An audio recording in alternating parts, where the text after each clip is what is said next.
Estamos aqui no coquetel de abertura do 7º Encontro de Cinema Negro e a gente vai conversar um pouquinho com Cheikh Omar Sissoko, cineasta do Mali, homenageado no encontro e atual diretor-geral do FESPACI, que é a Federação de Cineastas Pan-Africanos. Então a gente vai perguntar para o Cheikh Omar Sissoko qual é a importância de estar aqui nesse festival e de ser homenageado nesse festival, no Encontro de Cinema Negro.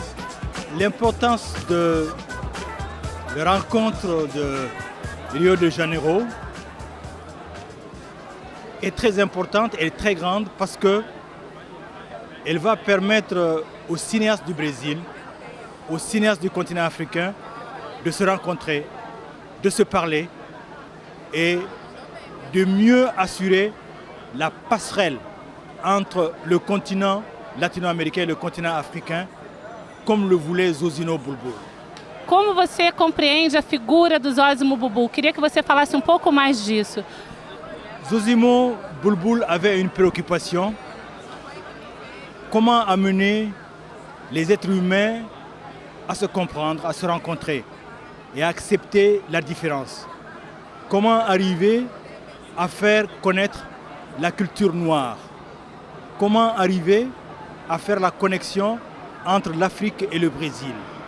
Il était extrêmement préoccupé par cela et comment arriver à faire comprendre donc aux jeunes la nécessité d'aller vers cette rencontre et à les aider pour qu'ils puissent faire les films, les images des populations noires. Como funciona essa apropriação pelos negros da tecnologia audiovisual, da tecnologia do cinema? La technologie numérique ne fait partie d'aucune culture propre à aucune communauté humaine. Chaque communauté humaine, c'est vrai, a ses valeurs et ses techniques qu'elle développe pour organiser sa société et amener le mieux-être. Le numérique est une technologie scientifique que les sciences modernes ont créée. Elles appartiennent à tout le monde.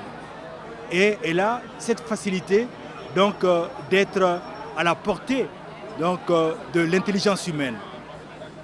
Et les jeunes noirs aujourd'hui n'ont aucun problème pour maîtriser la technologie nouvelle, pour se l'approprier.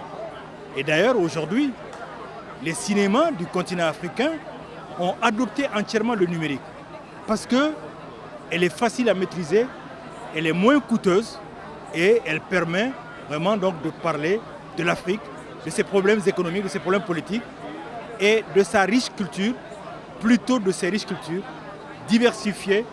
Et c'est dans ce sens-là que nous allons pouvoir rencontrer les cinéastes brésiliens pour étaler à la face du monde donc, les cultures qui sont très très riches. On n'oublie pas que l'Afrique, c'est le berceau de l'humanité.